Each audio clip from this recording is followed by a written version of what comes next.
Hello and welcome to the North Bank Podcast, where we chat all things Arsenal. And on this show, we are going to focus on a pre-season assessment, the transfer windows thus far, and a look ahead to the Charity Shield, or Community Shield, apologies, on Sunday against Manchester City.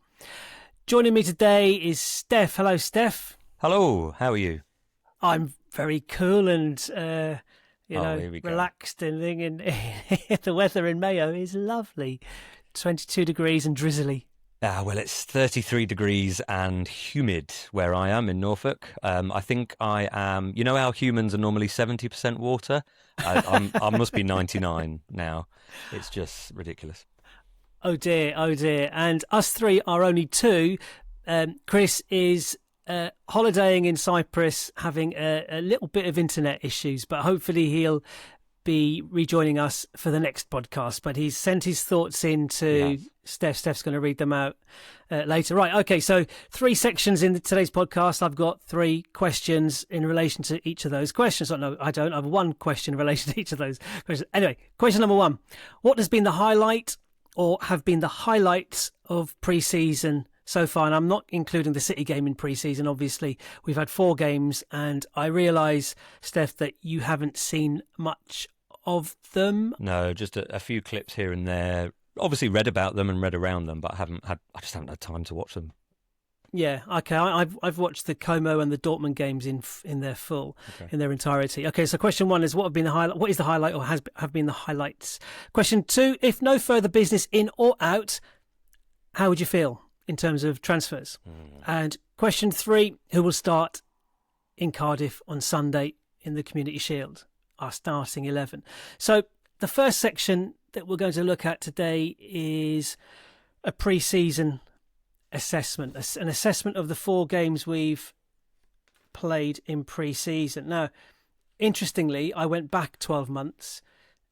How do you think our pre-season was like last year? It was crap. I remember us losing it to Tottenham. It was. I'm just looking for wherever. Oh, here we go. Right. So our pre-season incorporated 5 games last season. We've only had 4 so far. Obviously, the Community Shield is game number 5. So we started off pre-season last year with a 1-0 win against AC Milan. We then beat Newcastle 3-2. We then lost, as you just said, to Spurs 1-0. We lost to Villarreal 3-2. And then we beat Athletic Club 3-0. So we had, 3 wins and 2 losses. If we were to beat Man City on Sunday, it's very, very similar. Mm-hmm. It's 3 losses and 2 wins. It's like so. How are you feeling about pre-season? Our results we beat Girona 4-1. We lost to Betis 3-1, Dortmund 3-2, although we did win on penalties, and we drew 1-1 with Como. Well, is it important? First of all, no. Pre-season matters so little in terms of the results. Pre-season is about getting ready for the season. It's about getting rest to the players that need it and minutes in the legs of the players that need it, and maybe working on some combinations where sort of possible. So any thoughts I now give on how I evaluate it should be taken on the understanding that the results just don't matter. And as I mentioned to you guys, I can't remember, what was our first iffy result? Was that the one over Betis, in Ireland? 3-1. Betis, yeah. I think I wasn't engaged very much in the WhatsApp group, but I did remind everyone that Darren Bent once scored 9 goals for Spurs in pre-season. They thought he was the second coming, and then went, I don't know how many games it was, 16 odd games before he scored a competitive goal. And that's the key word. Key word is competitive. It's not competitive. Pre-season is, the mindset of like players must be like, okay, I am just working myself into this situation. You might get the odd sort of flare up in a game or something like that, because players will naturally have that muscle memory. But yeah, the results just don't matter as much, frankly. That said, the bits that I've read about all the games and read the reviews, and I've seen some clips, but I can't talk about watching, the patterns and the tactics that are evolving. But generally, people seem quite pleased with younger players stepping up, and some of the couple of new players that have come in, and the same narratives stick around about the players that we're kind of disappointed by. A few players in shop windows that are not selling themselves very well. It is what it is, really. So Yeah. I'm laughing because the Betis game that you're referring to in the WhatsApp chat, and it's a shame Chris isn't here to share, shall we say. He was getting a little bit overly invested in the game, and he did at one point state that most of this team will be starting in our first game or in when everyone's back, and I pointed out that at a push 3 of that team will be starting, but look, it was poor. The performance was poor, but it's like kind of not got any real significance other than getting players back and fit and so on. I've written down a selection of observations I've had, and a lot of these are based on the last 2 games because I didn't see the first 2 games. I saw the Dortmund and the Como games. So my observations are, I've jotted them down, and this is the order in which I thought of them. It's not the order in which they occurred or anything like that. So first of all, Odegaard, very positive. And I did see someone do a video, and the first line in the video was, "I think we've got our Odegaard back," which is really good because it tallied with what I saw. He played probably, and this is the eye test. Now the stats may be very different to this. He played more forward passes in his 2 cameos in the last 2 pre-season games than in all of last season. That's how it felt. Right. And really good balls like run onto Havertz and Gyökeres, and the lovely little double-footed assist for Fabio Vieira, who absolutely should have buried it against Como. I don't know who was against Como. I think Como, it was. Yeah. And again, what is Fabio Vieira doing on the pitch in a pre-season friendly when his minutes should be given to somebody else, even if it's a kid from Haaland, because a couple of those kids did really well. And so Odegaard's my first observation, positive. I thought he's, early signs, really encouraging. Just stay fit, don't get injured, please. That's that. Alongside Odegaard, then Bruno Guimaraes did really well again, and he allows maybe Odegaard to play a little bit further forward.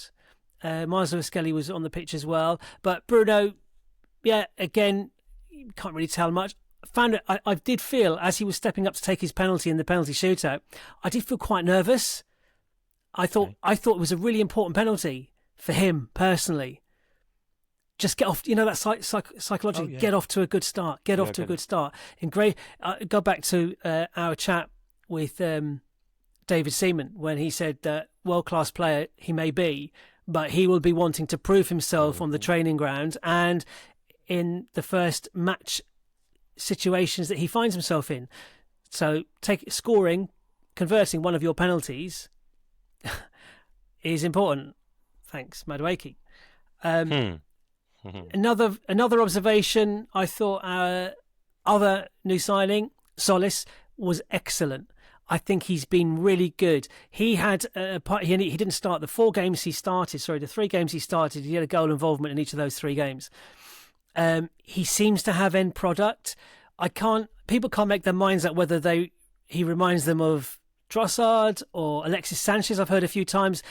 The way he took his penalty, I want him to be a little bit more explosive to earn Alexis Sanchez comparisons, because Alexis Sanchez is one of my favourite Emirates era players. I think he's, if you take the players who aren't in this particular iteration of Arsenal, then Sanchez is right up there.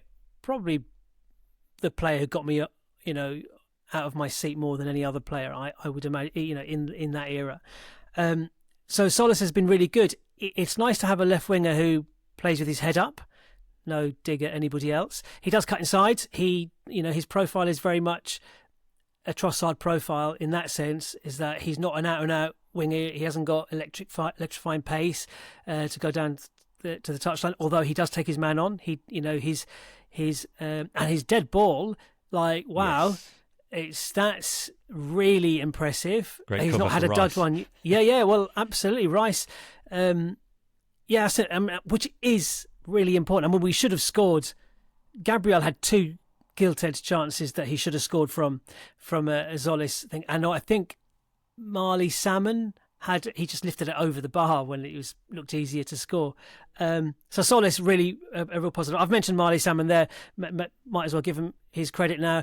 He has improved in every game I've seen him in, and some of the confidence in the game against Como, his little kind of feint one way or drop of the shoulder, really, really impressive. He is 16. We should be speaking about him in the same way we speak about Max Dowman. He won't get as many minutes as Max Dowman simply because he's a central defender. Mm-hmm. You make a mistake. If Max Dowman makes a mistake, it's not going to cost a goal, or it's not going to give up an opportunity. Whereas if Marley Salmon makes a mistake, it's going to lead to a chance on goal or a goal. And that's a lot of pressure. That could ruin a career. I'd like him to fill out a little bit, but then he's only 16. Yeah. So he's a child. Literally, he is a child. But the composure, and I did read that Saliba is mentoring him, and you can see that now. Is Marley Salmon advanced enough to deter Arsenal from entering into the market to pick up Eric Konsa? Is it Ezri Konsa? Ezra Konsa. Ezra Konsa. Eric Konsa. An Ezra Konsa shaped signing? I don't think so. But Konsa's 28. Marley Salmon is 16. 16. So, Konsa what? 2-3 seasons? Marley Salmon is 19, 20. And he can just, step up properly, like Mars Lewis Skelly with Bruno Guimaraes there also. So Salmon was really impressive. Max Dowman, I think, not so much in the Como game for some reason, but in the Dortmund game, pretty much everything he did had an end product. Sometimes we've had a little pop at him for not releasing the ball or not picking the right pass or running and try. It didn't. The Dortmund game in particular was really impressive. Okay. Like, it looked like he's been working on that. Again, he's 16, so that will absolutely come. But it looked, and his teammates clearly trust him with the ball, and that's a big, real positive. Ben White was the other good observation. I think he's had a pretty decent pre-season, really important. We'll talk about transfers. I do think we'll go in for Konsa again, and I think that's important. I think we should do, and I think he's perfect for that. I think Premier League proven. Villa fans really rate him. He's 28. He's not going to block any young kid's pathway, but he's a plug and play right back or right side defender, and we're not going to see Saliba maybe till Christmas or thereabouts. So I think that's really important. But Ben White's been really good. Timber's weeks away from coming back into the squad, so we've got a real problem with Saliba, our first choice right centre back and our first choice right back, both out for. If you think about it, Timber's played one game or one part of one game in 6 months, or will have in 6 months. There's a problem there, and so we need to manage him when he is back fit. We need to manage him, and there's no guarantees he won't break down again. It's that kind of injury.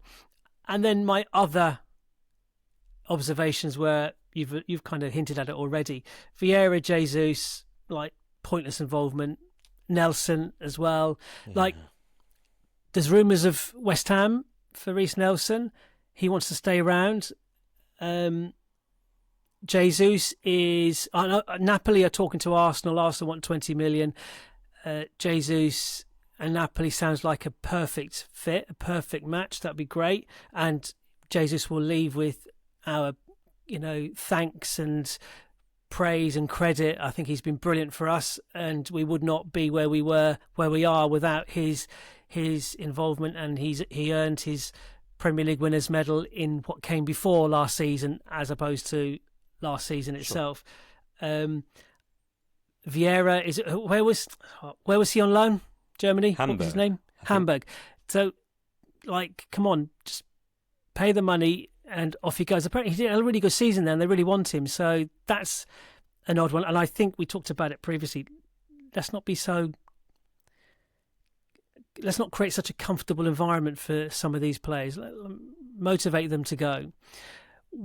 Yeah, so there's my pre-season observations. I think I don't know. Like Chris saw a couple of the games, so he might have more to say. What Chris said was, and I'll just read it out. Hard to read too much into it as we were short of so many key players. Although slightly worrying to see the back four of White, Mosquera, Gabriel and Calafiori look so shaky versus Dortmund. Very possibly our starting back four versus City. A chance for younger squad players to shine, none more so than Marley Salmon, as you said. Such composure for someone just about old enough to ride a moped. And I bet he's good at that too, is what Chris has said. Easy known. Chris is in Cyprus where, yeah, that's where I rode my first moped. And look, a lot of what you said I absolutely agree with. So just sort of looking behind it, and this will spill over into some of our discussion about transfer gossip. Because do you remember in the Amazon documentary, one of the things that I thought was interesting, and it should have been obvious, I know it happens, but you have to see it to be conscious of it. I remember Edu and Arteta having a meeting where basically they had one of those whiteboards, every single player name in position, and it was looking at squad depth, areas where they needed to build cover, and that whole thing about pathways. We now have, if you take Dowman, Salmon, and include the likes of Lewis Skelly and Waneri particularly, they must be four of the most, highly rated, highly anticipated teenagers in European football, particularly because for their age, they've probably got combined quite a lot of game time and a few for the champions. For the champions of England. Yes, let's not forget that. So the club are probably looking at it in two ways. One, sadly, and we need to get our heads around this. No. Hold on, just hold on. La la la la la la la la la. There is the whole PSR, blah blah blah, pure profit thing that can be got for them. But I wonder if they're looking at that level of ability if they carry on with that progression, because before that, the ones before that were Saka and Smith Rowe, and Saka literally the kind of spiritual captain, I suppose, of the team through, these last 5 years. And Smith Rowe, all right, there came a point where it wasn't going to happen for him in that position, so he's gone on. But he's still having a perfectly good career at a Premier League club who were vying for European places. They're probably going to look at those players and think, let's see what happens. We could cash in now, sure.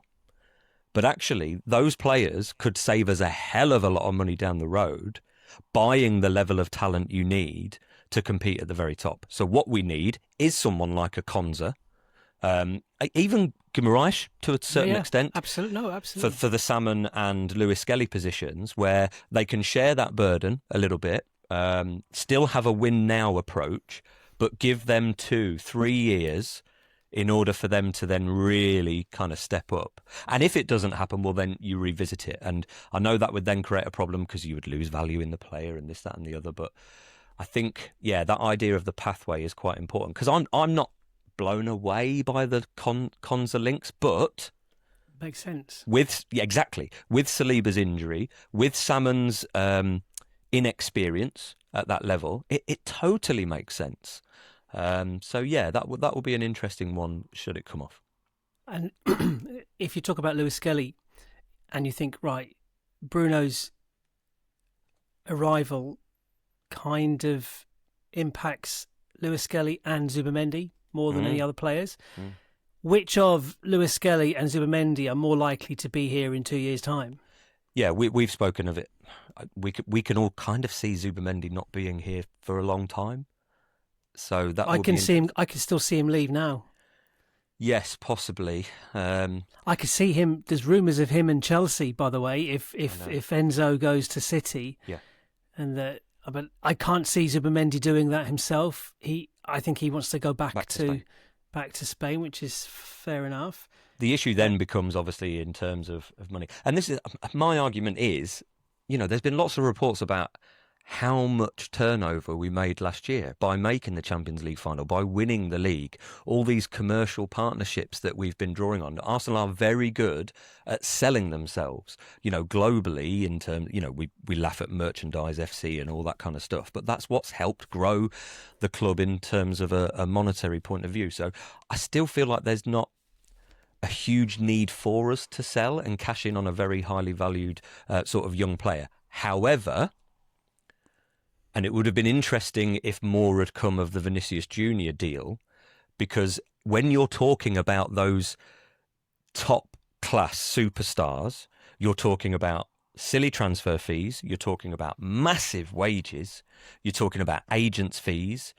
It's a bigger prospect, and the Premier League doesn't have a history of bringing those players in, despite now being clearly the most rich league in the world with the spending power. Because look at all those, mid-table clubs. They're buying real talent from Europe that otherwise perhaps wouldn't have come in the past. So Arsenal at the top are now looking at the very top class of player, which will come with a huge amount of sort of baggage. So there might be more of a need to sell someone like a Lewis Skelly were that to happen, I think. But I get the impression, like you say, that Lewis Skelly's got time. He's 19.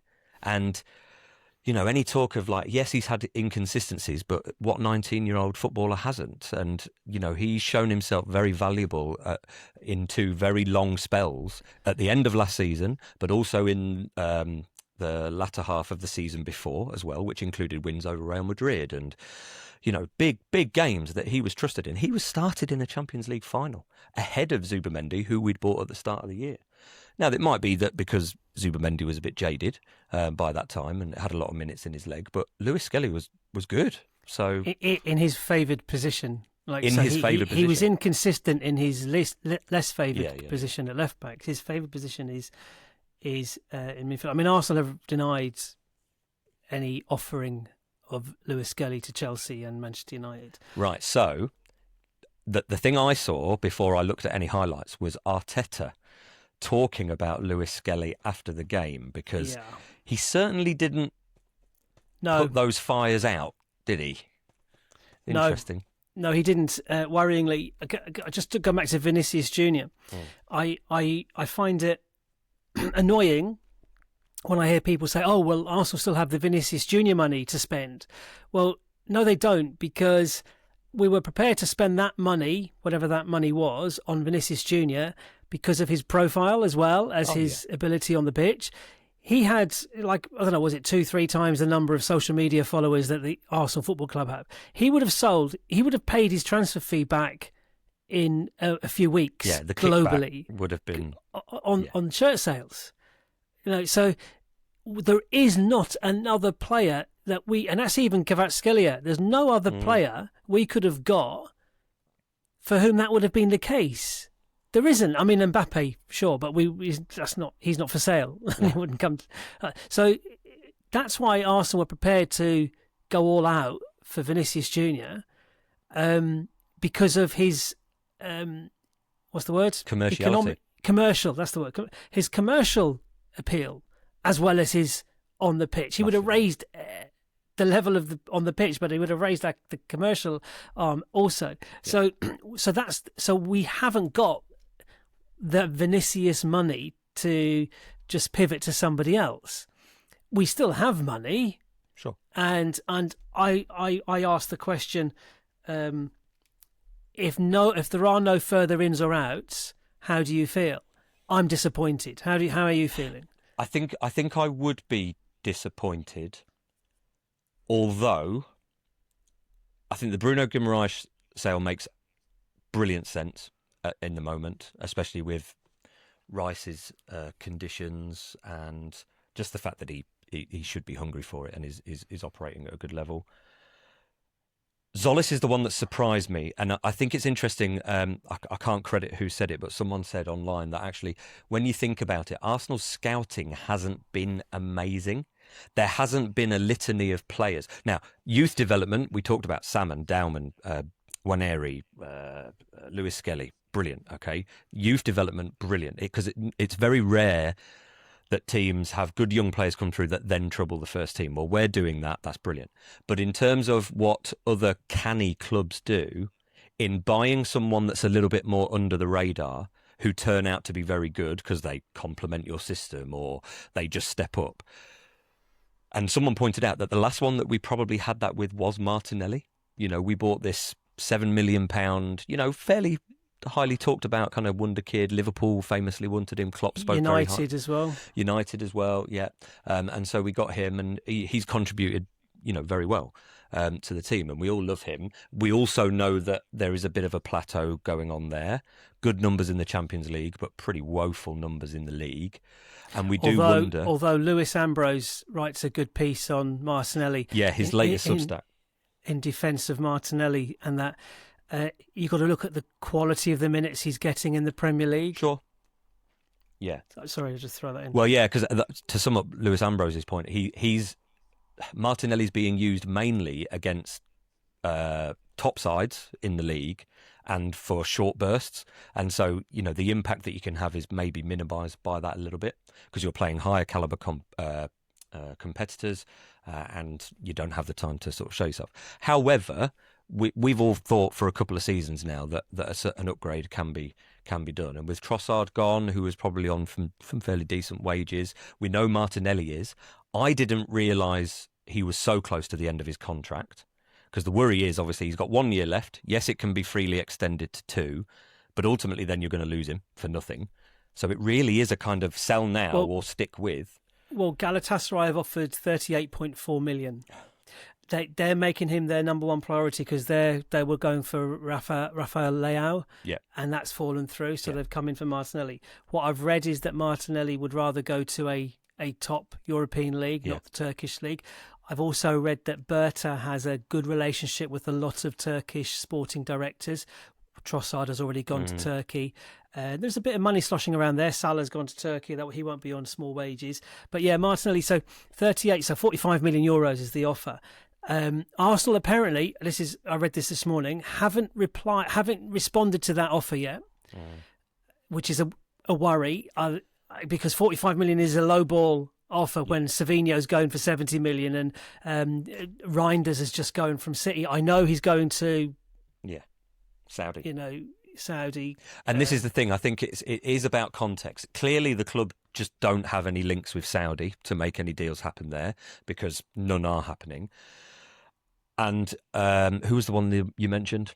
Savinho's going to Spurs. Look, if we're selling to another club in the Premier League, the fee can be high and the wages can be high because the Premier League clubs have the spending power. If you're selling outside the Premier League, that spending power isn't as high. It feels rubbish that Martinelli would only go for that. I think that's incredibly low. He feels worth more than that. But would you take 50 million for him, considering he's pure profit? Probably. I mean, £7 million he cost us. There is a lot of profit there. Also, he has high wages, and I do wonder. I think in terms of that squad building, I said the club must be looking at whether it's pathways or where you can move money around in order to make other things happen. Martinelli's wages are high. Gabriel Jesus' wages are very high. They go. Then actually it may free up more of what we can do elsewhere on the pitch. And don't get me wrong, I love Martinelli, but we've all said, that it feels like a bit of a plateau. We want a bit more end product from him. We've got to be careful though, because we know what Martinelli can do in the Premier League. We know what he has done regularly in the Champions League. A little bit like Madueke and Nwaneri for me. I know Nwaneri wants to play more centrally, but just to interrupt. Tim Stillman wrote an article about Arsenal's transfer strategy and things today. It had a brilliant line. He said last season Madueke was bought for £50 million to be Bukayo Saka's third Achilles tendon, which I thought was a brilliant line. Yeah, and he's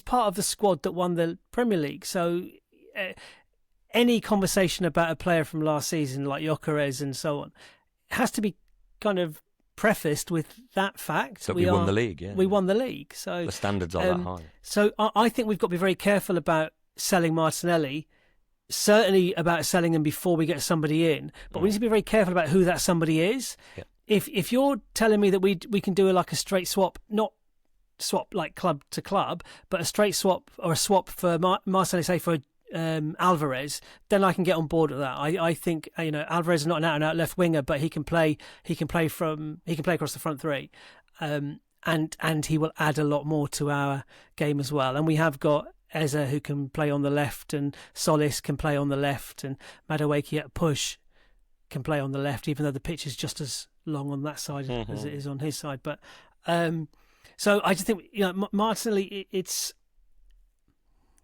the grass isn't always greener. No, and the concern, I thought you were also going to bring in the fact that what it's made me think, especially with the Vinicius Junior, the thing obviously not happening, is that we might pivot to someone like Bradley Barcola from PSG.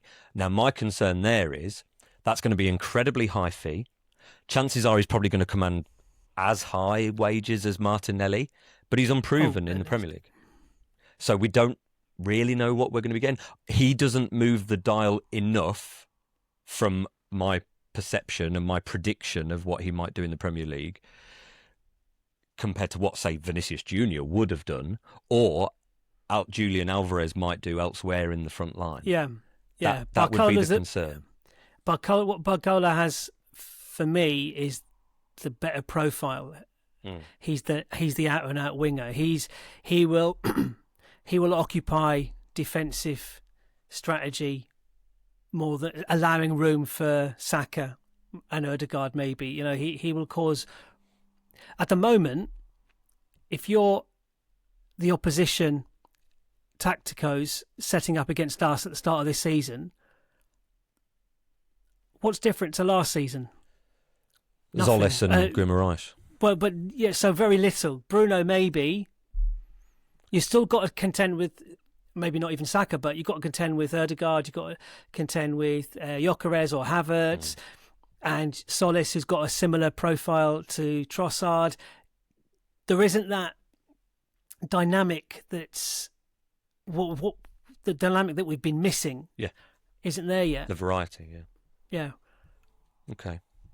But yeah, the other thing, just get those players. It is disappointing to read the reports that basically Fabio Vieira, Reece Nelson, Gabriel Jesus have not really done anything in pre-season. Just doesn't help the plight of selling them. But they are players where if it was a cut price, just to slim down the squad and free up some room, and the wages as well, like you said. I mean, whereas someone like Martinelli, because we would then have to go out and reinforce, it needs to be for good money because, like you say, who's out there to really...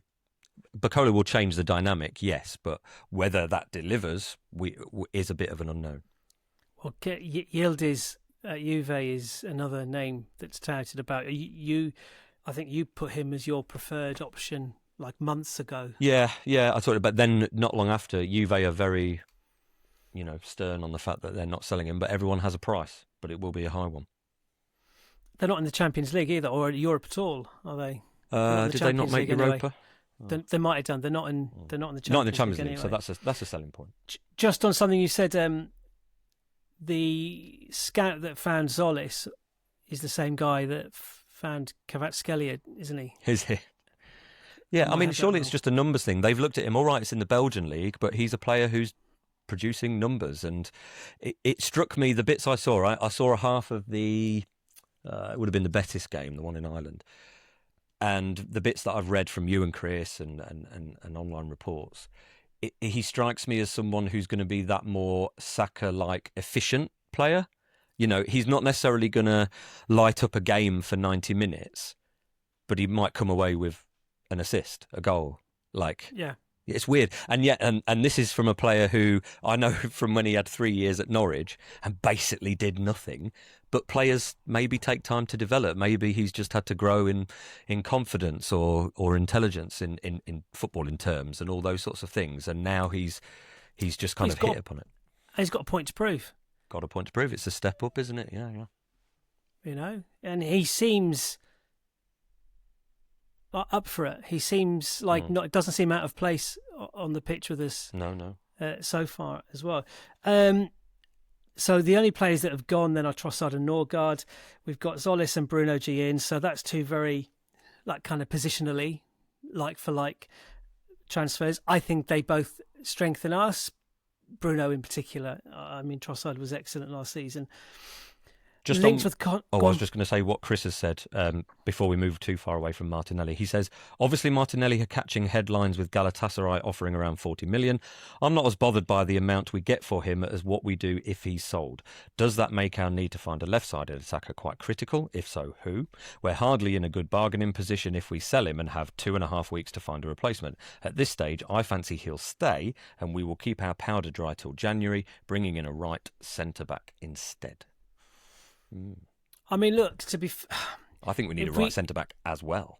If we get, absolutely we do. And I think Chris would agree with that as well. But it's the mood music isn't. Yeah, the mood music. Yeah, as Arteta said in his presser after the game yesterday, it's a very small pool of players we're fishing in that will make us better.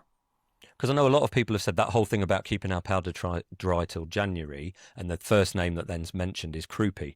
If when he comes back from injury from that he suffered at Bournemouth, if we strike then. But people forget he's a very young player, and all right, he had a great season last season, really good season, very impressive, totally caught the eye. Can absolutely see why teams like us and other leading teams in Europe are interested. And Tottenham. But is he going to do it consistently over the years? I mean, that's the gamble you're going to take. But because he's at a Premier League club and he had such a stellar season, it's going to be a massive fee. It's going to be a big one. Yeah, I mean, City picked up Semenyo and Gay last January and nearly works for them, but not quite. So we can do it. So Konsa has been linked. Apparently, we offered 35 million. Villa wants 65 million. It just depends on how much the player would agitate himself. He played 48. Yeah, 50. I mean, I'll take it. 50 million, I think, is fine. I know it's not as glamorous, but 50 million. No, but there was a period in Man City's history where basically they were buying squad players at 50 million. Yeah. And we've probably caught up to that rung of the ladder. I mean, Ben White coming in 50 million, Madueke last season 50 million. Maybe those are the players. That is where the market is at. I mean, it sounds ridiculous to say it, but it's funny, isn't it? Because then there's other players like Trossard, 30 million-ish, Tzolis, 30 million-ish. So, yeah, there's these different sort of levels. But we're buying Trossard from a Brighton where he was clearly fallen out with the club and the manager and everything like that. So maybe that's why. Tzolis is from outside the league, whereas Madueke is within the league and Konsa is as well. So it probably will be about 50. Pedro Neto, 50. Please no. I'd rather not. The problem with that is, like you say, we want the striker to at the left wing position, left forward position, to be at a level, that we consider Saka at as well.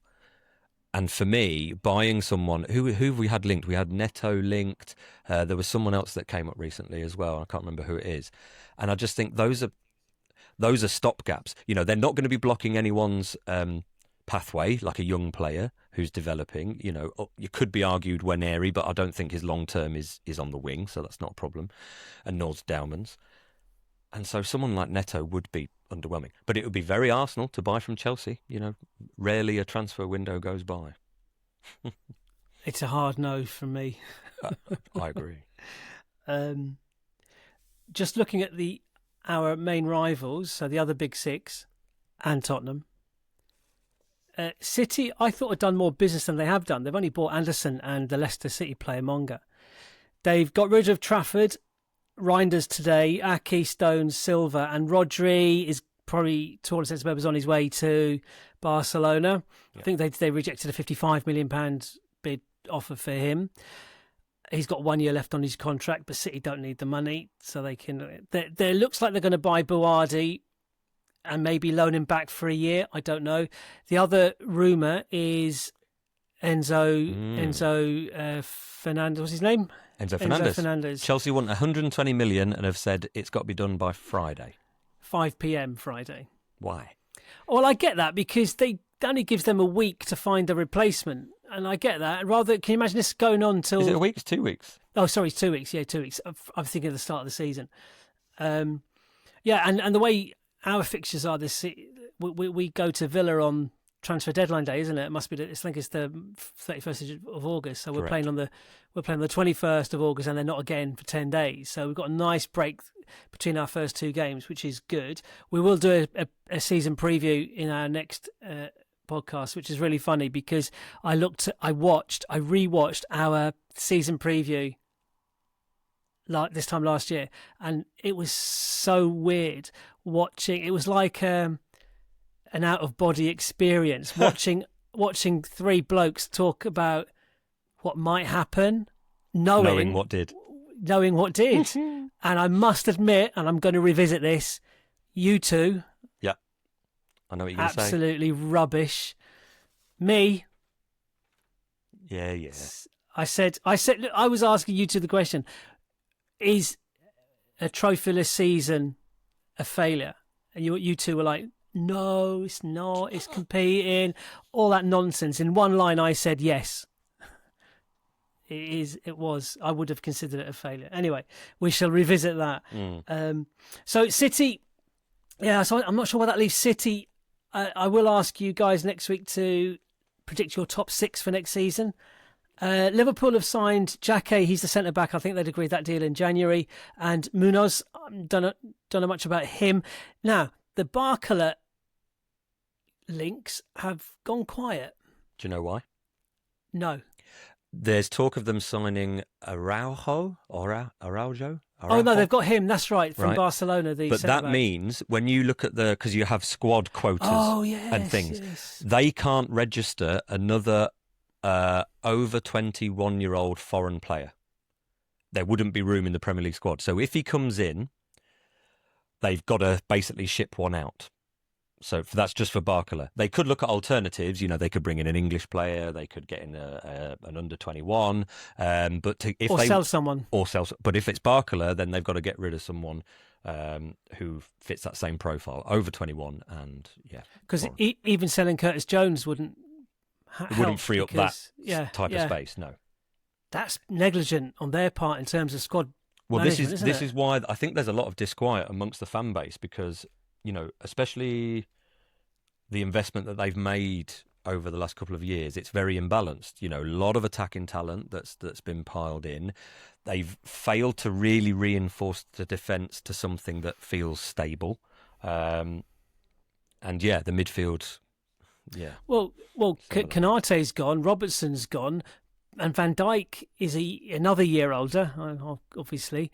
But in terms of his kind of dip in form, he had a very good season last season, but it's mainly because he's kind of doing a lot of it himself. He's having to lead so much and carry the defence because he's had a rotating cast of fullbacks, and Konate's form kind of up and down. So yeah. It's been involved quite a lot. It reminds me, it's like when a relegation keeper is praised for making all those saves, and it's like, no, that's not the problem. That's not a good thing. It's because the defence are letting the opposition have lots of shots. Well, Van Dijk's numbers look really good because the defence around him is forcing him to make lots of actions. Yeah. So Liverpool aren't in great shape. Chelsea, they've bought 11 players.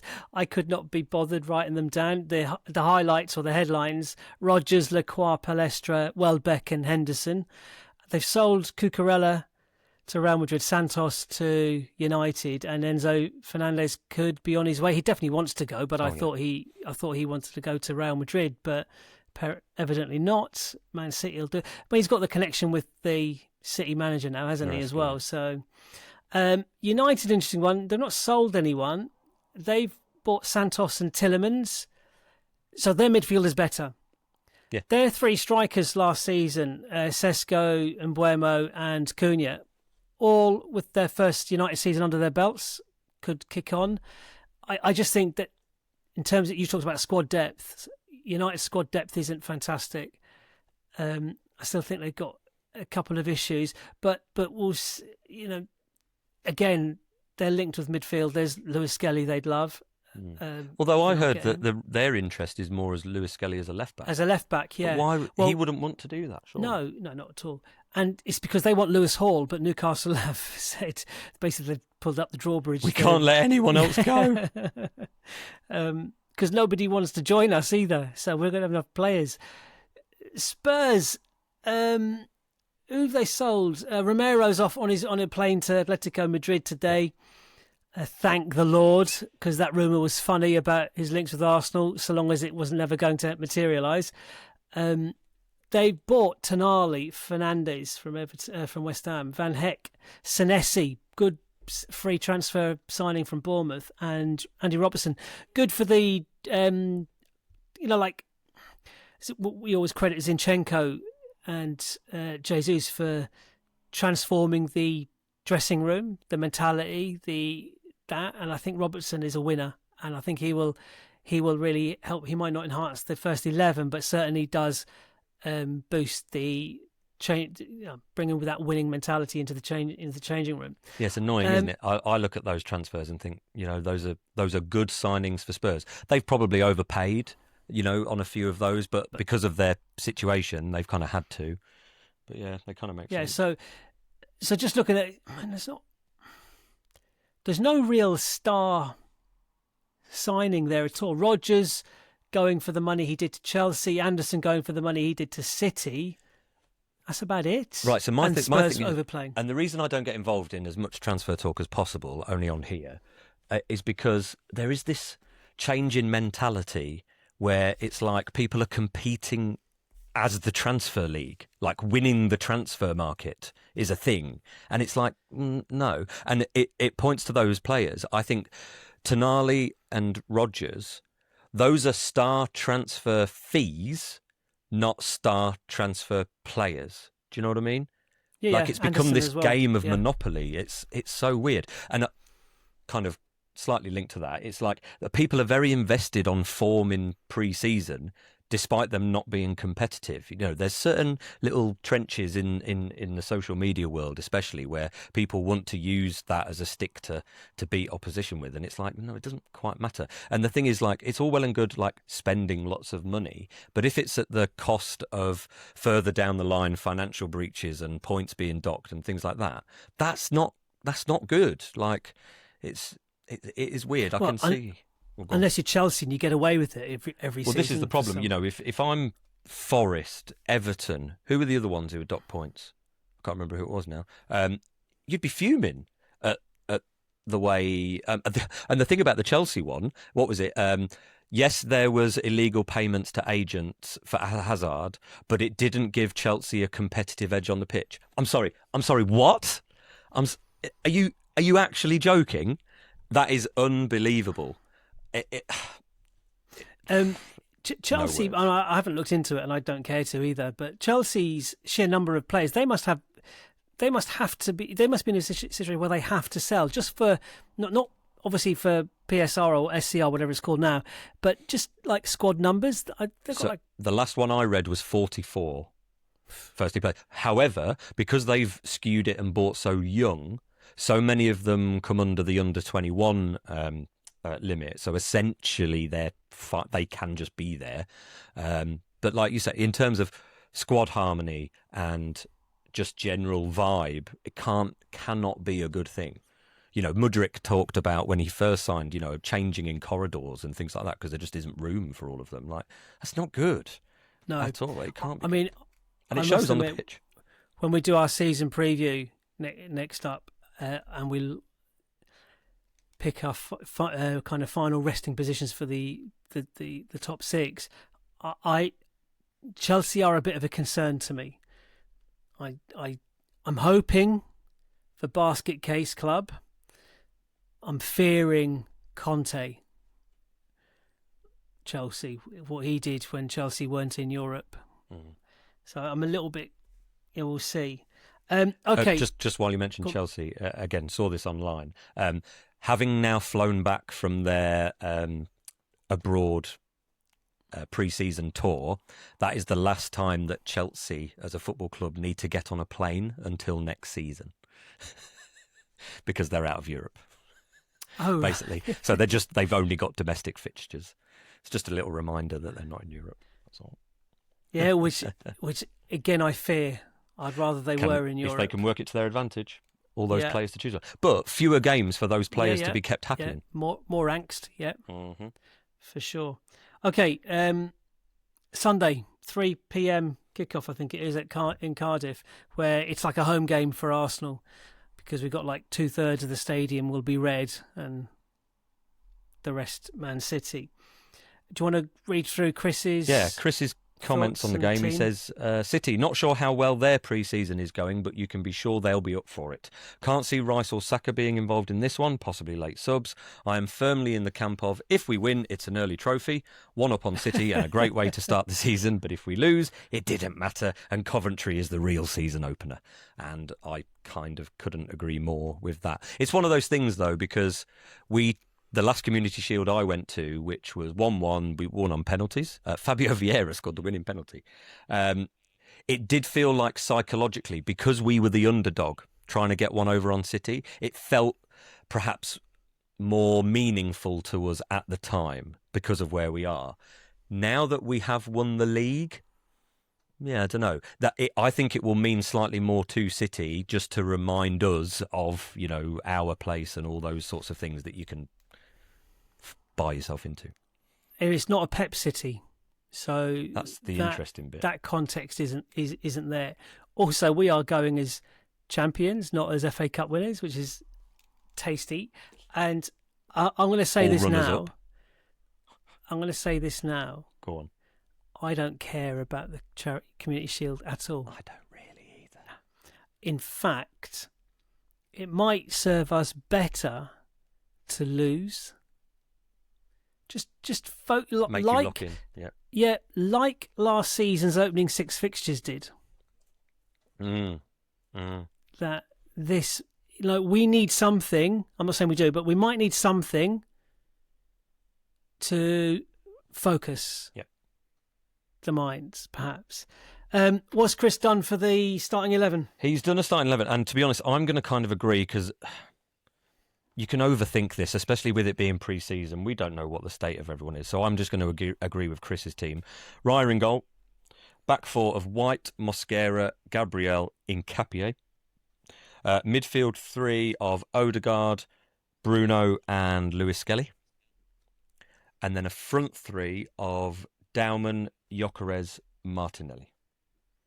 Oh, okay. I'm very different.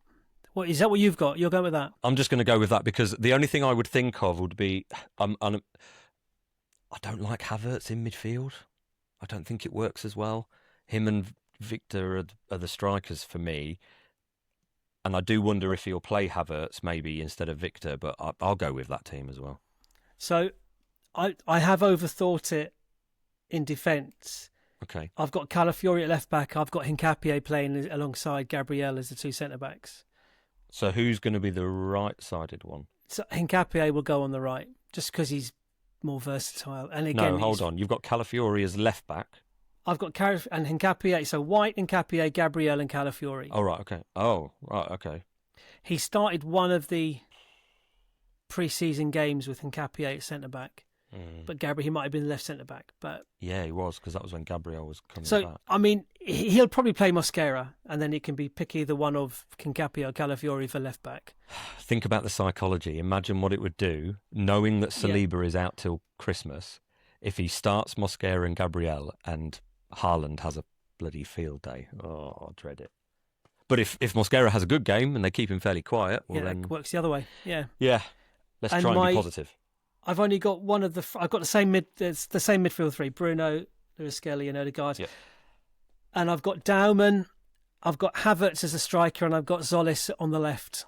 And I say Tzolis on the left because he didn't start against Como, and he started the previous 3, so I think he'll start. And I think Arteta will say to him, "You have a good game, and you're in the starting lineup against Coventry." Because this will be it's a step up from the pre-season games, isn't it?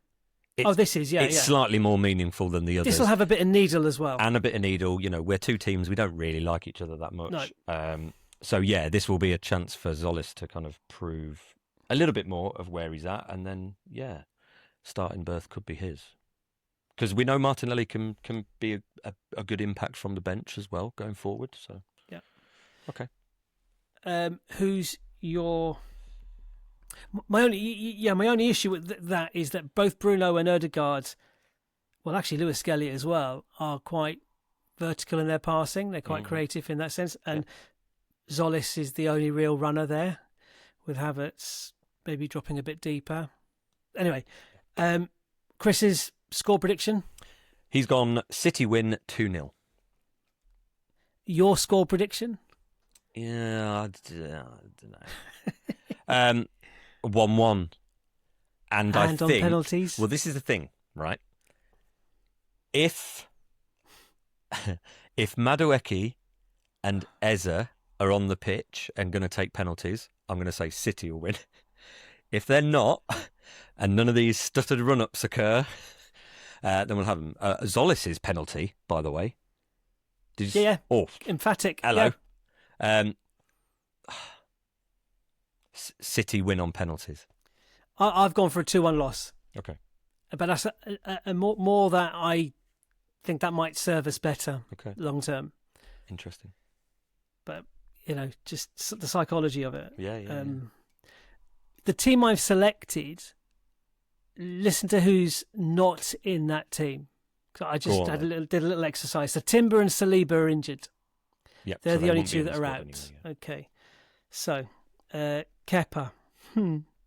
He's he's awful. Kepa's not had a good pre-season. No, he's bloody awful. Tommy Setford should be there if he's not gone out on loan. Or what's his name? Meslier. Meslier should be there. He looked all right actually when he came. He's done a bit better than Kepa. Right, yeah. So, anyway, Mosquera, Salmon, Eze, Madueke, Martinelli, Marino, Gyökeres, Saka, Rice, Nwaneri. It's all right, isn't it? That's ridiculous. Marino, I do wonder what part, if he stays fit, what Marino could be pivotal this year in some way. But yeah, where? But sort of top? everywhere, that's the point. Yeah. He is that pivotal. That Swiss Army knife of a player that's just quality in every area. But you talk about squad depth. Yeah. And this is why it's just, Konza in there, I think, takes the place of Salmon, which is fine. I'm happy with that. And a left winger.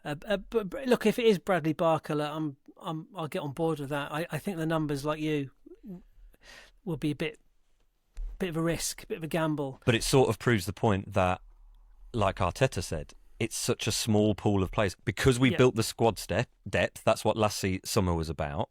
It is now a small pool of players from which to just make those little improvements. Yeah. If I could write Alvarez down on that list, I think I'd be happier than Barcola, even though Barcola is more of the profile. But it's just Alvarez is my summer, my summer want. Your summer crush. Yeah, if you like. Right. Okay. Are we done? I think we're done. Right. So what day is it? What day is it today? It is Wednesday. No, it's not. It's Thursday. It's Thursday. So it's Thursday we're recording this. This will go out at some point Friday morning, I assume. And, well, you'll know when it's gone out because you'll be listening to it and watching it, and it won't be Thursday evening.